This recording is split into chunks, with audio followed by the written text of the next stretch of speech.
Hello and welcome to File New. This is your weekly midweek check-in on Wednesdays for all things creative news, design news, and creator news to keep you up to date to the always changing creative landscape. My name is Ryan Selvey, and I am your host. I'm excited to talk about some great Black Friday deals, this year's famous audio logos, Adobe's new Project Graph, and more. As always, we'll be relying on chat to help us vote for font of the week, and we'll be exploring some cool resources to upgrade your workflow and going over some of the week's newest rebrands. For all of our international friends, this is your reminder that all the Americans are about to disappear from the internet, or at least get into other parts of the internet for the next 4 days for Thanksgiving. Adobe Live is going to be offline for the rest of the week after today, but we'll be back on Monday with a new schedule, but more on that later. But first, let's go ahead and jump into the news.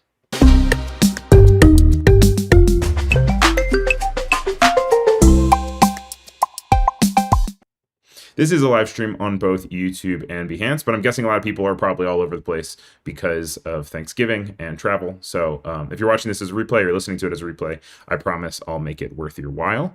We're going to start off, though, since we're all going to probably be scrolling around and doing a bunch of different stuff on our phones this week. We're going to start off with some Instagram news. Hashtags are hashtag over. I'm showing my millennial side here, but this is something that we've known about actually for a little bit now. Instagram has gone on the record several times saying that hashtags are not going to be what is increasing your reach or organizing your content as much. For those of you that are internet veterans at this point, I guess, back when X was called Twitter, that's my first interaction with hashtags. I think it was born on Twitter, and it was just used as a way to natively look for different categories. Because when Twitter launched, it was based off of our phones. We only could do 140 characters, and people were trying to find ways to search it. Search wasn't even actually incorporated into Twitter when it first came out, which is crazy to think about. Also, hashtags were not originally incorporated when it came out. It was actually users that started using hashtag as a way to organize their content and be able to look through stuff through third-party searches. It then kind of became ubiquitous and was then spread across other platforms, including Instagram, and then became kind of a standard. Then as things moved forward and the introduction of TikTok and the For You page and the algorithm, these sites and services started to understand that they could actually understand what the post was about without having to look at something like a hashtag, and they were going to be able to organize and serve and algorithmically serve it to different users based on the content itself. So that's what's happening now. Basically, they've reduced the number of hashtags on Instagram from 30 to 3. That's from 30 to 3. That is a huge change. But basically now it is encouraged to implement the sort of things that you were going to put onto your hashtag right into the content itself. So this could be vocally saying it. This could be putting it on screen. It could be in a video. It could be on a post, or just organically putting it in the caption of whatever you're posting about. And Instagram's going to be able to figure it out and then be able to push it to the right people for better reach. If you put more than 3 hashtags on a post right now, it'll actually stop you and say that you've hit your limit. So it's not even gonna let you do your bad thing and do whatever you want. Steve is in the chat over on YouTube saying hashtag bummer. Yes, so if you guys have comments and thoughts as we go through these news stories, I'd love to hear what you think. Make sure you're putting those comments on in both YouTube and I guess Behance. But Oliver's saying Instagram's bizarre war on hashtags has ruined their network. No social groups at all anymore. Yeah, it definitely makes it harder sometimes to search for stuff. I've personally been looking for different like artists and stuff for Adobe or for other projects, and I go to the search and I look for. I try to think like, what am I going to look for, and I look for hashtags, and it is a little bit disappointing sometimes when it's like not organized in the way. So we'll see how it works. You know, the internet's always changing. Sean says he'd like that with his age, which I feel you there, buddy. But one thing that is always really important when you are working on something for Instagram or social media is always to have a good hook. And something that would be like, do you know what the top selling work by any female artist in an auction is? Which would be a great hook and would also be a great news story, because that is our next news story. Frida Kahlo, as of last Thursday, recently had a 1940s self-portrait she painted called El Sueño, La Cama, which translates to the dream, the bed. If we have any native Spanish speakers in the chat, let me know if I pronounced that right. But basically, it sold for a mouth-watering amount of $54,700,000, breaking the record of a female's work selling at auction by $10,300,000 when Georgia O'Keeffe's Jimson Weed White Flower number 1 sold for $44,400,000 back in 2014. So this is part of well, the reason why it went for so much money and the high price point is because most of Frida's work is considered a artistic monument in Mexico, and so they have protections to make sure that things can't be sold or destroyed for monetary value, that even if they're in public or private domain in Mexico. This was an auction that happened over in America and is one of the few pieces that exist outside of those protections and is in a private collection. So it was able to switch hands and go for this mouth-watering amount. It's a very beautiful portrait. If you've never seen any of Frida's work, you should definitely check her stuff out. She did a lot of self-portraiture. She had a lot of health issues that she really reflected in her work, and she even did things like painting her body casts that she had to wear, and she would paint them beautiful things, and you can see them whenever they have different exhibitions on her. There's also a really beautiful blue house that she used to live in that you can visit when you go down south. So it's exciting to see that she has continued to raise in prominence. It's crazy, that it is $54.7 million. Maybe you don't have that money kind of laying around, or maybe you bought it. Maybe you're the one that bought it. You're now strapped for cash. Well, have no fear, because it's the season of deals. And there's a ton of Black Friday, Cyber Monday, and end of the year shopping deals happening on a bunch of cool artistic resources, tools, products, and more.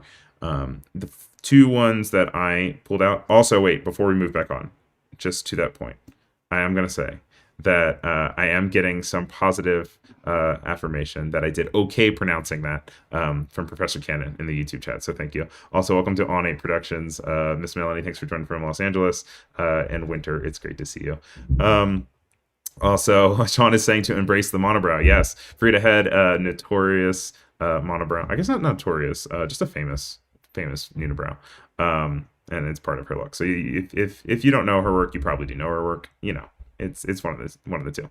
Also, we've got a hop into this next story. We have Jake in Motion. You guys might recognize him from a really cool series that he did for After Effects, when he went through every single After Effects effect and gave a good rundown of what each one did. He goes into each property. He goes into why you would use it, what you would use it on. You can always find all of that in a whole playlist that he has on Jake in Motion on YouTube. But just the other day, he posted the best Black Friday and Cyber Week deals for motion designers in 2025. As you guys know, I'm a motion designer for freelance, and I use a bunch of different resources. You can see here he's got Adobe, he's got AE scripts and AE plugins, which I like to focus on a lot. AE scripts and AE plugins has their Black Friday deal going on right now, where you can get up to 25% off everything in your cart, off everything in their store. But he does a really good job at breaking down the deals that he's really interested about, which includes his own offerings, and then he also has deals for Motion Hatch, Grayscale Gorilla, and more. If you want to check out his channel, you can see the full rundown. It's not too long of a video, and he links out to everything, which is really great. Are you guys ordering anything? Are you guys getting any creative assets? Are you guys getting anything that you want to tell other people about? Feel free to drop those links in the chat or in the comments. Would love to see a great deal when I can get a good deal on things that embrace creativity. Similarly, School of Motion also did a recent post. They have Motion Mondays. It's like a weekly rundown of motion updates that they do out every single Monday, and I love to check it out. They're always really on top of it. They used this week's episode to do 50 insane 2025 Black Friday deals. They are including even their own as well. They have up to, what is it? They have a huge percentage off of their annual subscription to their all access pass. Is 25% off. It's basically kind of like a Netflix or a Hulu, but for motion design tutorials and classes. It goes across a whole wide array of different programs, including After Effects or like Cinema 4D. And then they have that, but then they also hop into some really cool asset collections on sale, 70% off, True Crit texture supply, and of course, like I said, deals on their own offerings. Oliver says that he bought some discounted soap, which I would love to see that in your work if Oliver's going to be carving out. And also Umacorn is saying, wow, yeah, AE Scripts recently updated their website, which yes, I actually don't have like a splash page or a link to that, but that said, if you go to AE Scripts and AE plugins, they recently did a whole overhaul of their recent website. It's really pretty.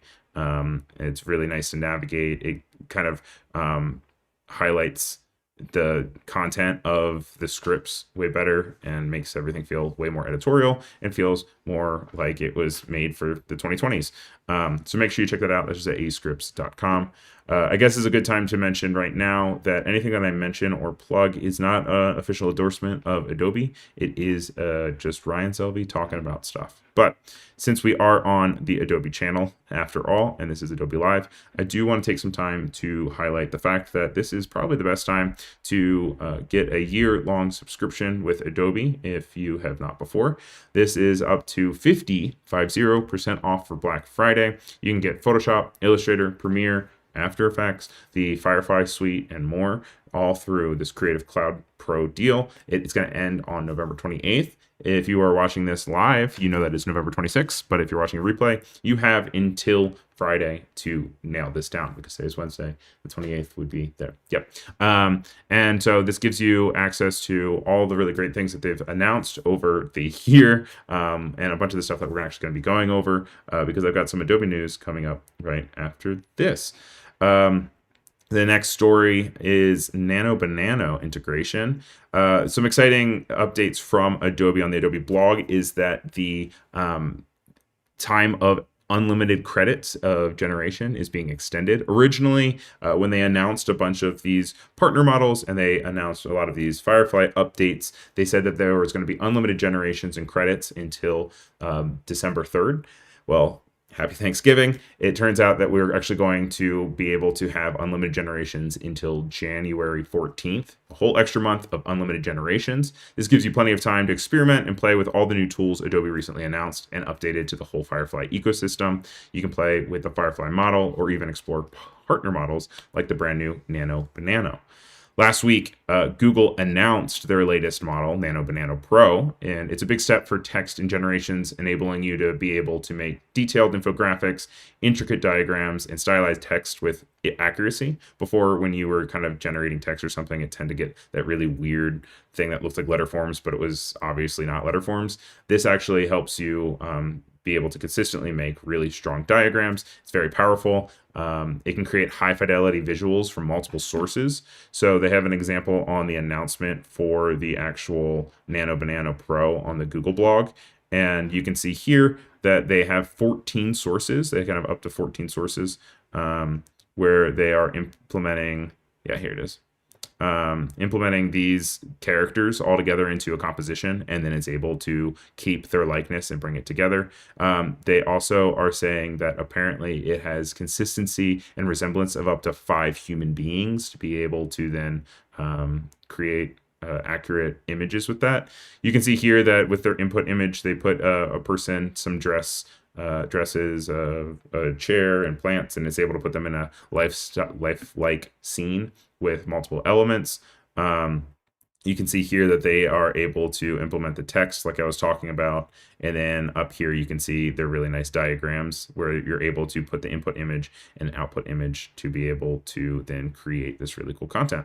And then finally, as far as Nano Banana goes, they also announced this AI generated image identifier in their Gemini app. Gemini is the spot where the model for Google that Nano Banana runs off of.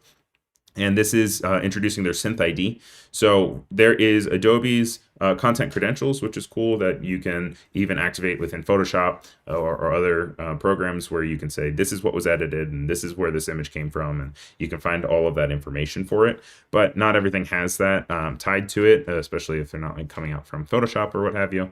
Although content credentials is implemented into LinkedIn, which is really cool to see. But this is something implemented from Google that is called SynthID, which is a little similar, but mostly in the way that you can upload something into Gemini and say, hey, was this made with artificial intelligence? And they said they were putting a powerful verification tool directly in consumers' hands. You can simply ask if it was generated by Google AI, and thanks to SynthID technology, they're going to start with English language prompts for images, but will expand to more languages and audio and video very soon. Evie is in the chat saying content credentials is super duper. Also, Ryan just being Ryan. Thanks for calling me out on my endorsements, Oliver. Oliver is asking if anyone has tried generating a nano banana with nano banana, which, you know, we honestly probably could even do live in this moment. Hopefully it does not kill my internet. As you guys can see, I'm in a different place. So what if we go here? When you do generative fill, can't you? I haven't done this in a little bit. Wait, no, how do I? See, this is what I do for doing things on the fly. Forget how you switch over to the model. Maybe I have to be in my my beta or what have you. But anyway, let's move on from that because we've got a lot to go through, and I want to make sure that we keep time to talk about Project Graph because that's what I kind of hinted at the beginning of the show. So there's all these new workflows that are happening with AI. Obviously, I need to learn my own. But the Project Graph is something that was announced at Firefly and is something that is exciting because it's working on node model. You know what? I feel like I should probably even just like restart this one. Let's do that. It's a new system from Adobe that gives creators real control over AI-powered workflows. Instead of relying on trial and error with text prompts, it lets you visually connect models, okay? So it's got tools and effects in a node-based editor that feels hands-on so that you have more of a visual representation of the things that you're kind of putting into the system. Like I said, Project Graph was announced at Adobe Max this year, and there's actually a really nice video that I want to pull up and show you guys with Wes McDermott. And he's just going over to talk about how it's helping creatives explore ideas faster and build their own systems without needing to be a developer. It's a system that is very similar to models that you would find in like a 3D building software or even like sometimes coding and making video games. Some people call it like a spaghetti bowl.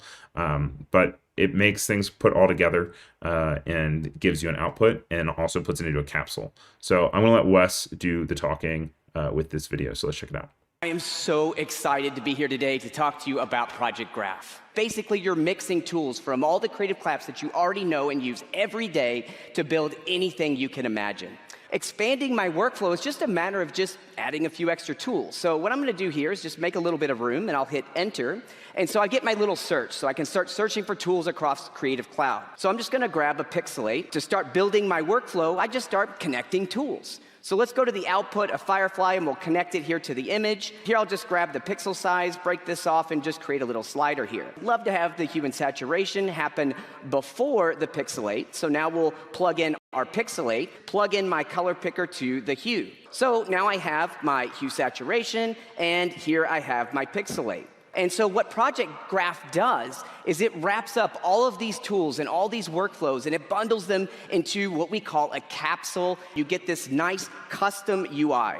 The best part about this is that you can share this with anyone. And let's take a look at an actual real-world example. I have a reference image here at the output. I get 2 video variations. So here you're going to see that I'm replacing the headphones with a speaker. The entire graph is then updating behind the scenes automatically and producing 2 new results for me. I'm going to drop in another reference image, and again, you see the entire graph updates behind the scenes, and I get completely different result, all from just changing something really simple. Pretty cool, right? And it also just feels like it gives you a lot more control of putting hands on. I think a lot of people feel off when they kind of put things into AI and feel like they're like, well, it's making a lot of decisions for me. The more information that you're always able to implement into it and be able to put your own style into and your own choices, I think go a long way. I'm seeing a comment from Evie says, this is quite fascinating. I bet if I plugged in my work process, I'd be going around in circles. Nate is also saying, oh yeah, I remember this.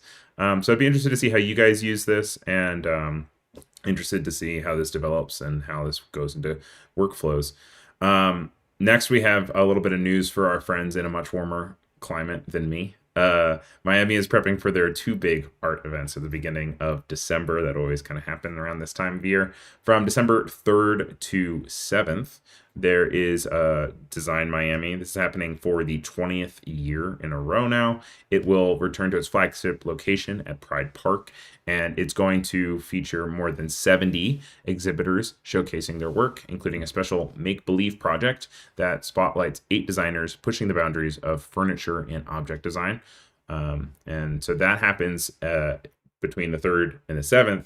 But then during that same time frame is also Art Basel, which is a really big event that happens down in Miami Beach. It's one of the world's biggest contemporary art fairs. It's got galleries, artists, collectors, visitors for a week of exhibitions, installations, and cultural events across Miami Beach. The main fair takes place at the Miami Beach Convention Center, and it has preview days before the 5th to the 7th, but the 5th to the 7th is going to be what the main time is. I won't personally be there, unfortunately, but we've got a handful of Adobe folks there. So if you see anyone, make sure you say hi to them, and you let them know that you saw this on File New on Adobe Live.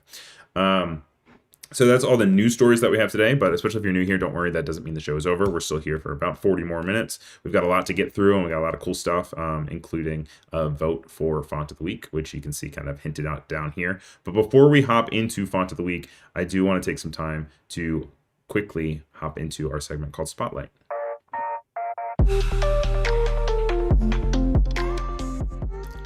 I don't think you guys are ready for this one because this one's going to be cute. All right. Pringles, once you pop, you don't stop. That was back from the 90s tagline that they're then bringing back. It turns out, according to the Brand Inquirer, that they are joining the mystery box craze with their own Once You Pop mystery boxes. Each box includes 2 cans, 1 surprise Pringles flavor, and 1 of 6 collectible Pringamabobs. So this is the Snaxolotl, the Crispy Barra, the Pup-tato, the Duckalips, the Crunchback Whale, or the Pringy Poo.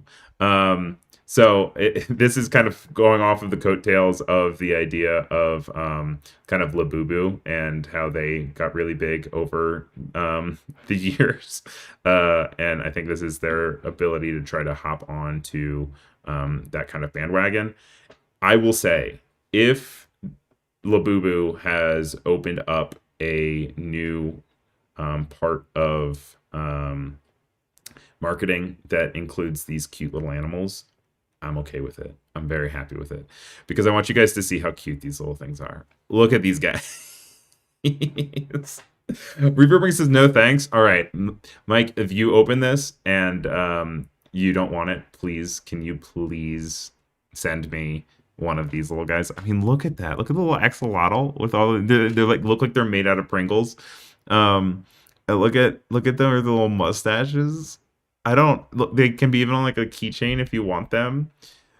Winter says I'm tired of surprise boxes. You guys are boring. Look at that capybara, but it's not a capybara. It's a crispy bara.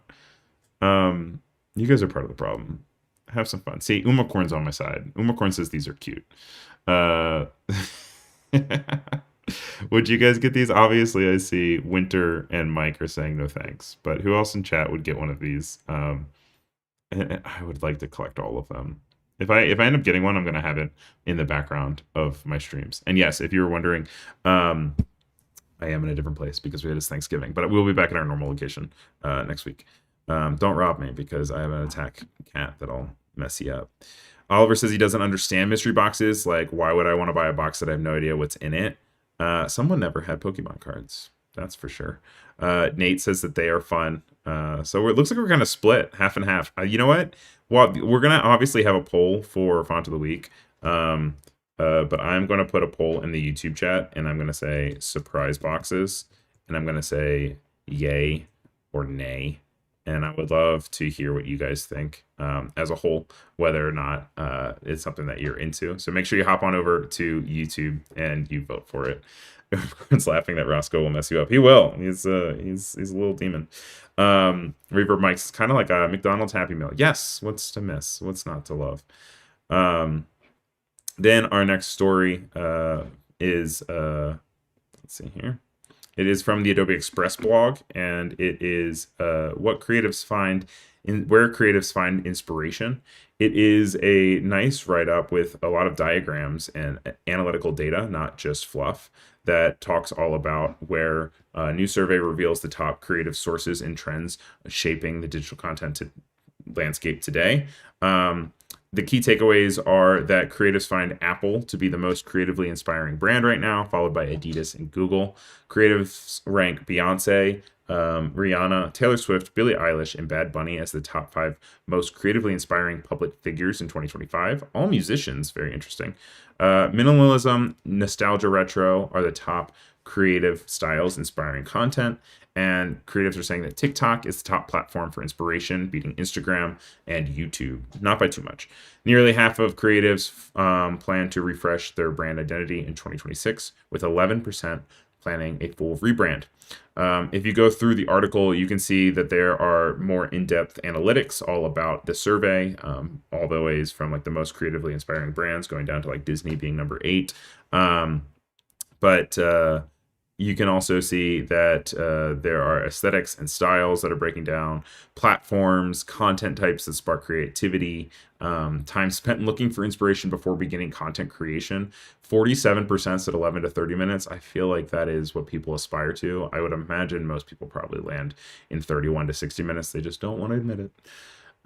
We also see that 56% of creatives feel pressure to follow visual trends to stay relevant, and 57%, almost the same amount of number, feel pressure to publish content faster due to competitors. It's a good read. It's lengthy, but it's not too long. Something nice to read when you're trying to escape different relatives during Thanksgiving and you need to find something on your phone to look at. Check that out on the Adobe Express blog. That is adobe.com/express, but it's also linked in the raindrop. Thank you again to Cody for putting the link to the raindrop for this week in the chat. It'll also be in the description for YouTube if you want to check it out. As far as surprise boxes, we are split 50-50 right down the middle, with 50% of you saying yay and 50% of you saying nay. I'll give it a little bit more time as we go over one more story for our spotlight, and this is this Sketchboard Pro.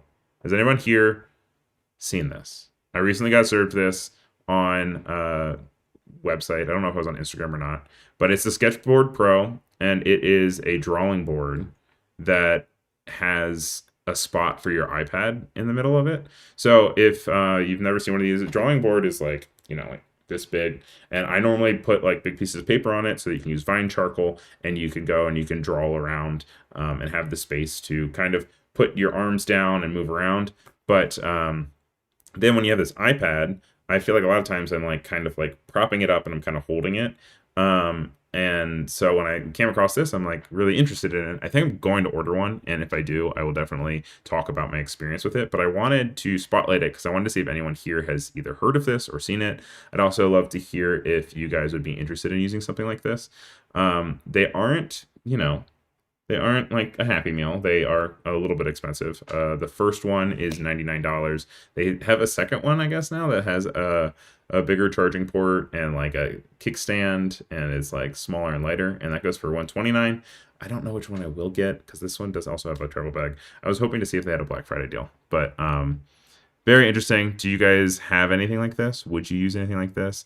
Overturf Design Studio is saying that looks cool, which thanks. Also, I will say that right after this, we're going to have a Twitch stream over with Stephen Overturf. That is a design sprint stream. It's for an hour and a half, and it's all about sports design and for the great. So after this stream, make sure you hop over to twitch.tv/Adobe. Then as far as Nate is saying that he would not get one.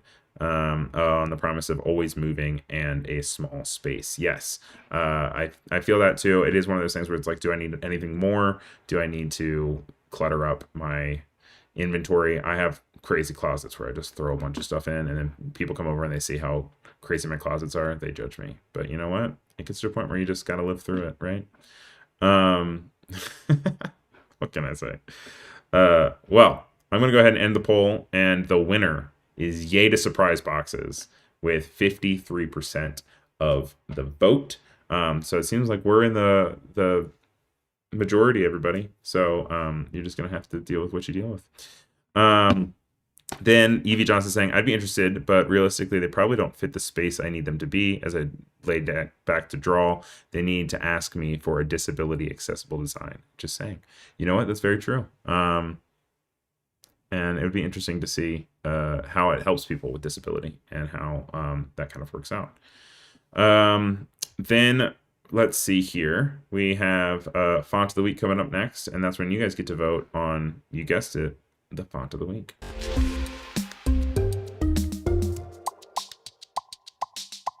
Who's ready for Font of the Week, you guys? Font of the Week is the weekly segment that we have a poll, and we explore one of 3 winners.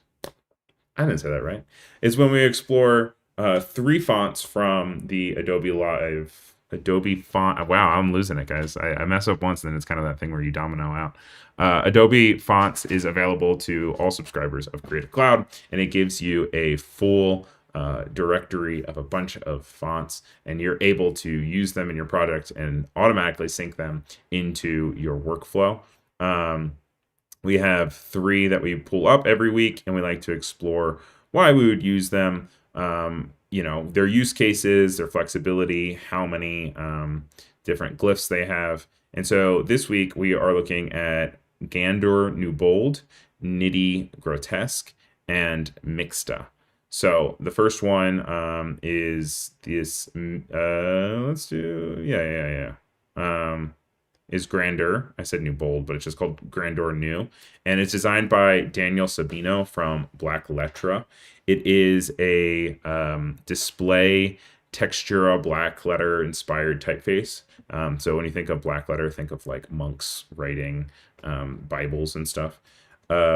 And it is, according to the Foundry, a display textura in 3 weights split into 2 families, alt and new. So you can see here that there's 3 right here, and we're looking at the new typeface. We have bold, we have semi-bold, and we also have light, which gives you lots of flexibility. I will say that is probably suited for headlines, for posters, identities, or editorial cover work, where you want dramatic, expressive, historical textured display lettering with a twist of modernity. You're not going to put this as a body copy. You're not going to put this as something that doesn't want to make a statement. This is going to be loud, and this is going to be very attention grabbing. And so, I guess I should probably put up the poll. Although I always say that for you guys, I'm always worried that you guys are going to vote too early. But we're going to do Font of the Week. If you want to vote on it, it's going to be over on YouTube. And so I'm going to put up Gander New. I'm going to say Nitty.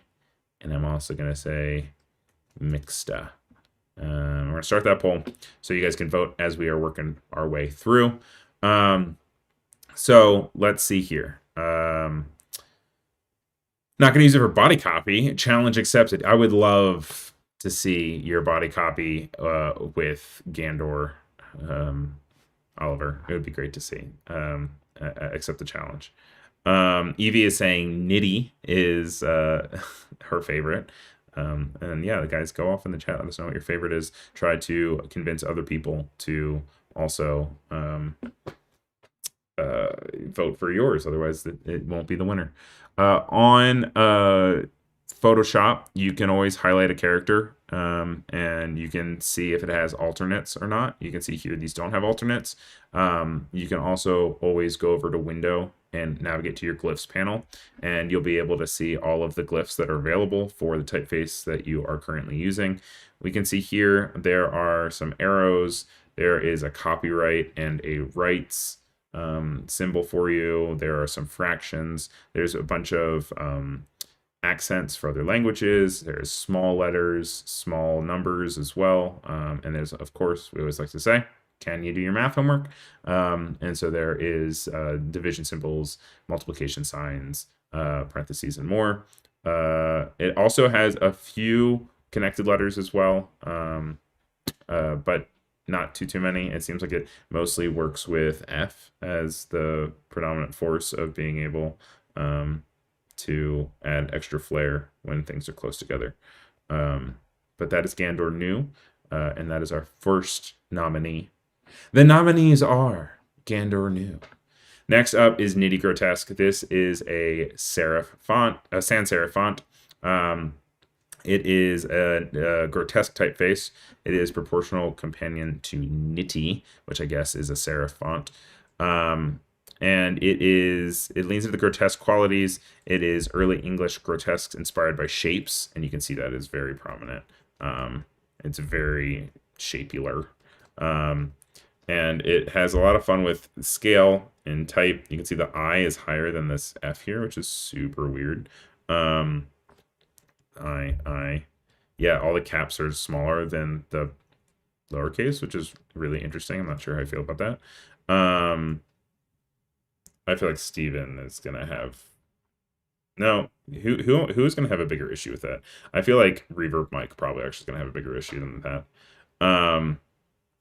Also, Nate is saying that the previous one has Viking vibes for sure.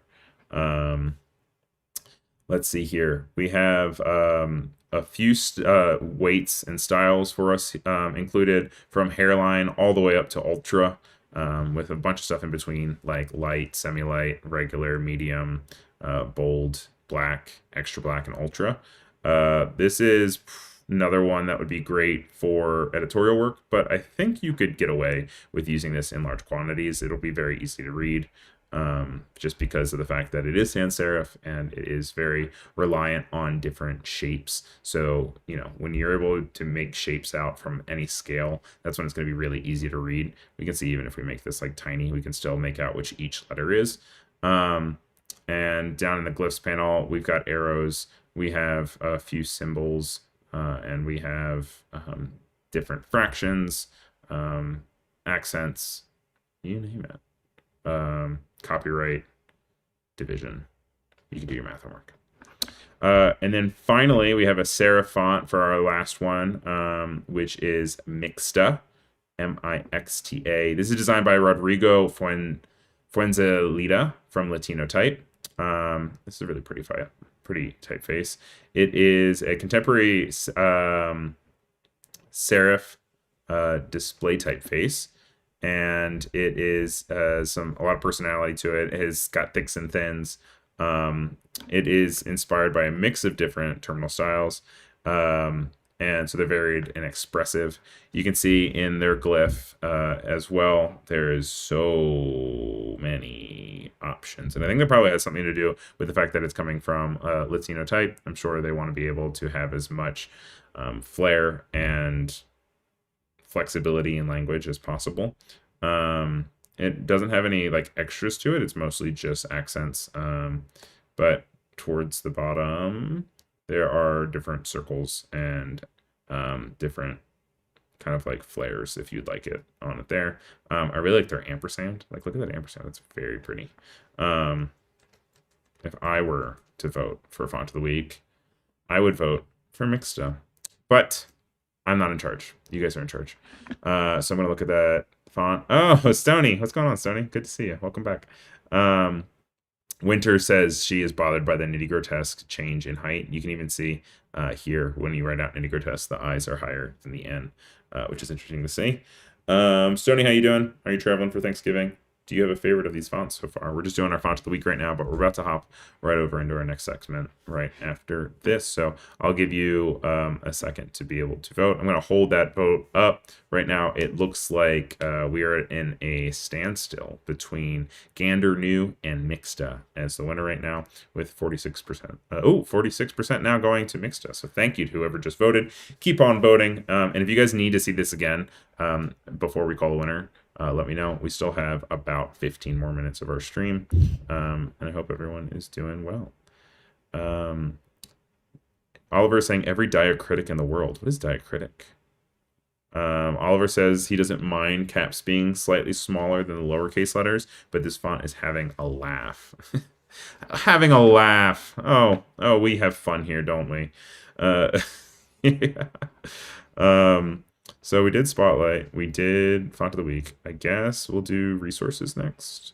Resources is, you guessed it, when we talk about different things that can help your workflow and help your process and give you the tools to create cooler work. So into resources we go.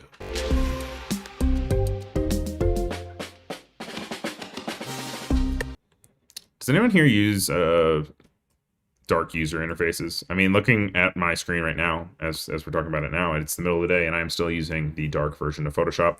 I know most people use, I think, the dark version of Photoshop just because that's kind of what is defaulted. But also, if you go over to our Discord, and there's an Adobe Live Discord, you can actually see that this is also a dark user interface. On our Adobe Live Discord, you can see up here, you'll get notifications of when there are shows. You can see a little calendar here. I also, if you sign up for notifications, I send out notifications when we go live. You also have areas to talk about different stuff like general. We have announcements. We have different channels for every different show. And so it's a great place to join if you'd like to join. I think it's just Adobe Live discordserver.com, I believe. I think if that's working, or Adobe Live server.com, one of the two. But it's also linked in the description. But the reason I'm talking about all these things is because they are dark user interfaces. And there is this nice website that helps you design for them called Dark Design. It is www.dark.design. You can see here, it is handpicked websites from the dark side, as they say.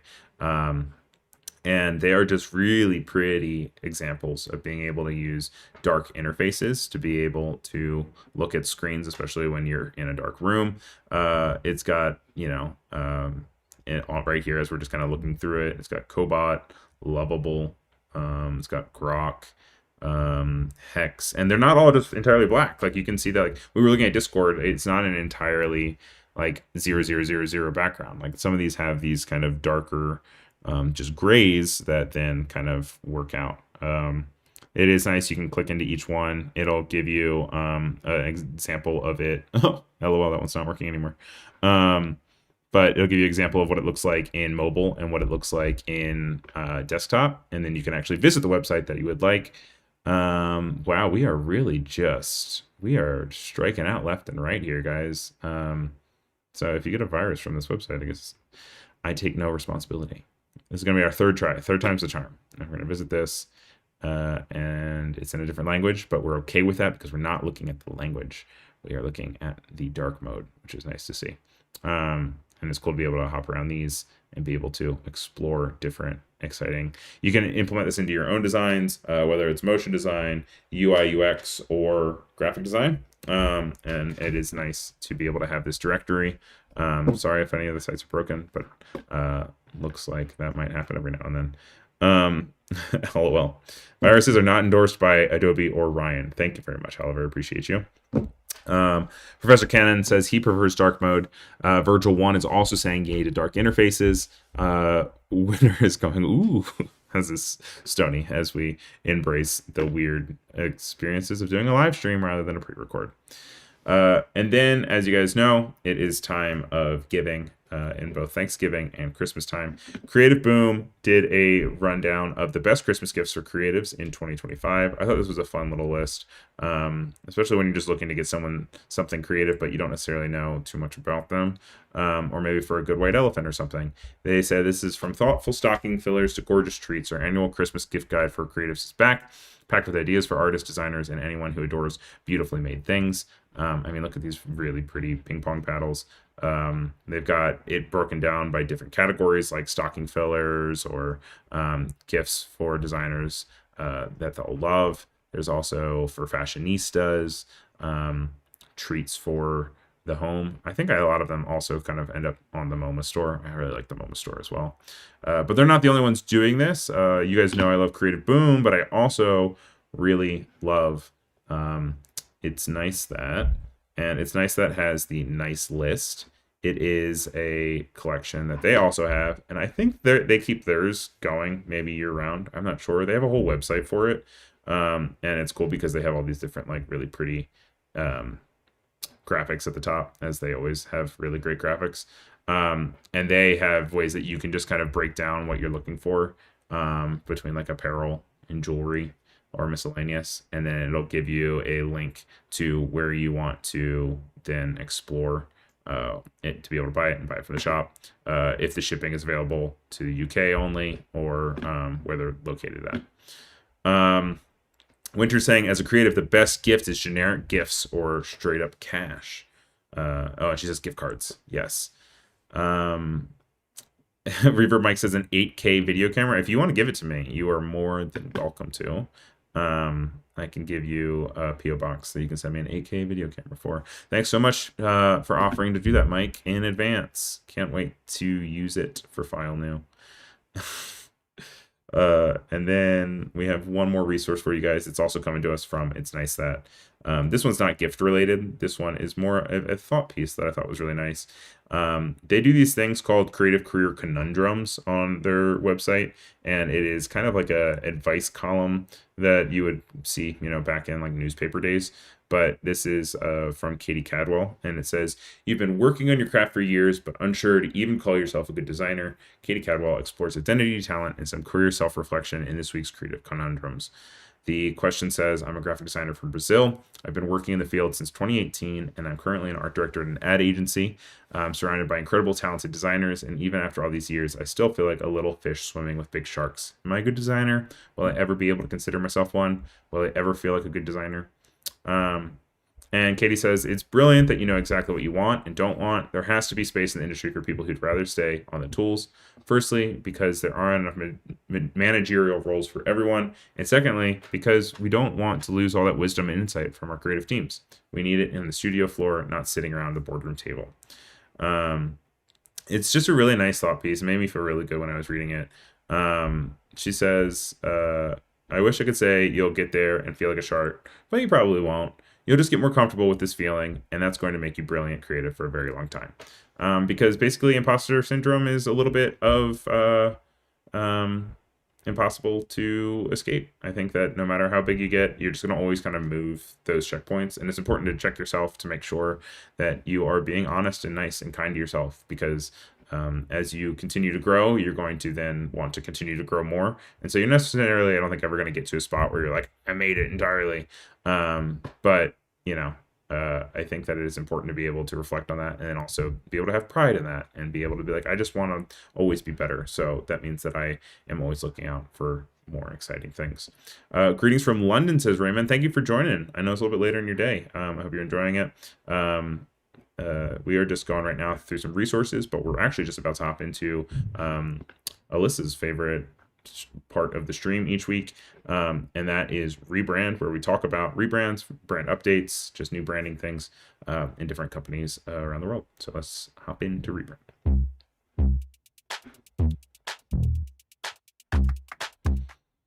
We love to go to Brand New. It's from Under Consideration. They do really good write-ups. I actually pay for their service, but I don't like to show the paid stuff on here because I do not want to steal anything from anyone for all their hard work. But I would definitely recommend checking out their website. It's like $2 a month or something if you want to pay for it. But Brand New, they are closer to Thanksgiving. They said they'll be back on Monday. But they recently covered a Hutzpah. Our friends at Hutzpah did a rebrand for Proof Mode. So Proof Mode is, I had never heard of it before it. Looking at this one right here, it makes me think of the Park Mobile logo immediately, and also like kind of feels like the @ symbol, but also like weird, like I don't know, that's how it works. But I will say, looking at this new logo that has then been remade by Hutzpah is very clear to me. When I saw it, I was like, it's like scanning or like a barcode or like data or encryption. So that got me way closer to where it was. I also like the serif font that they have.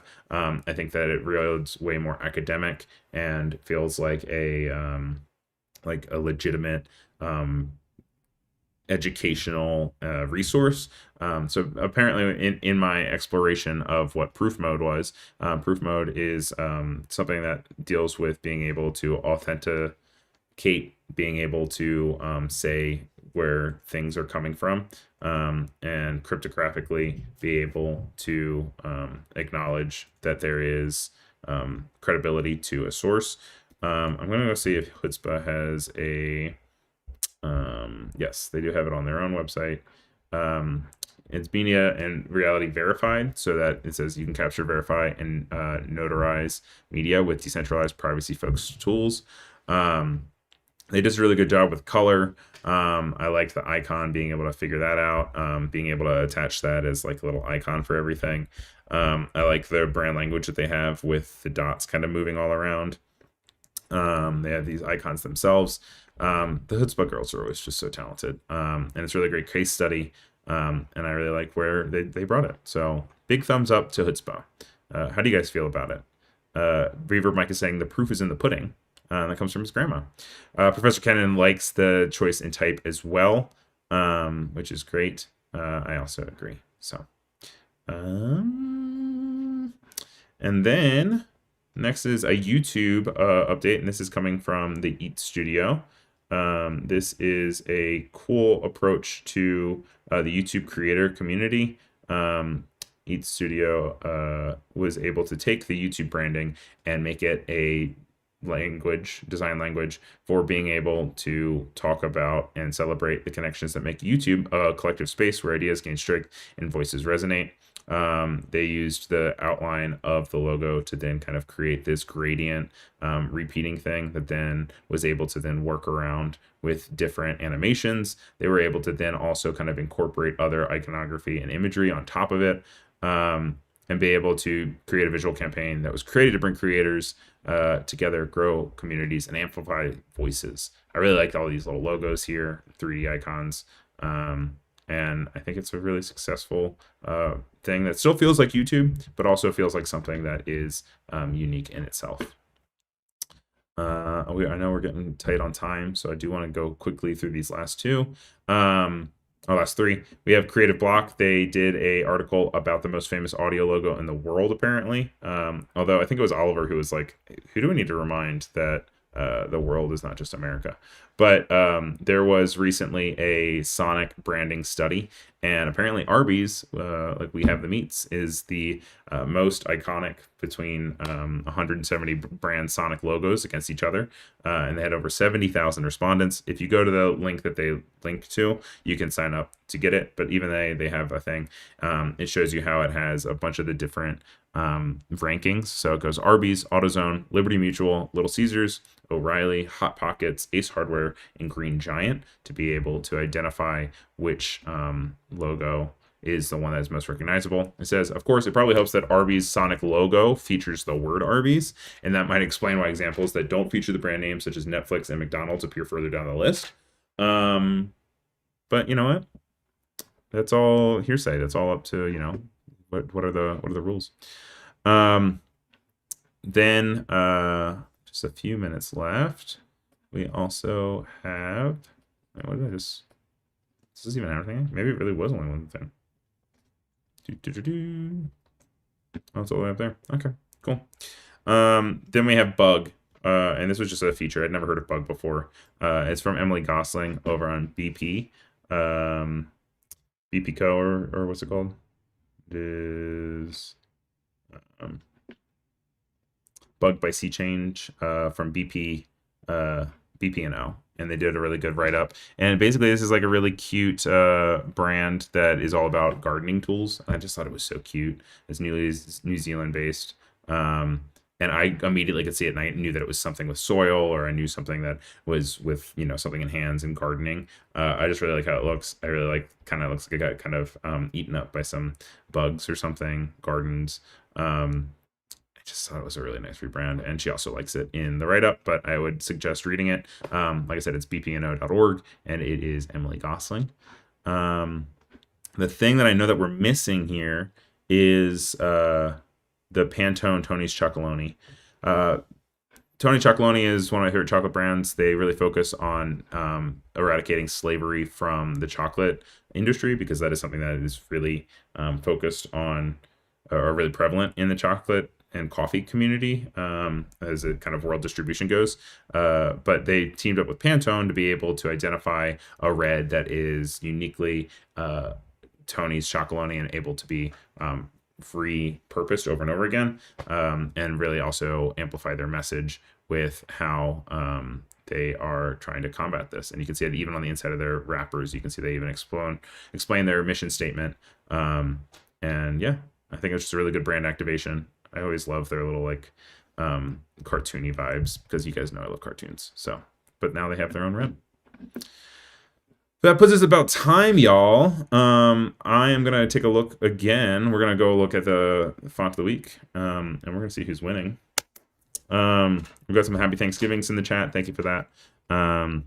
Peter says it's been a long time since I've seen so many people upset on the forum. Oh, what is that from? Ooh, I'll have to look into that.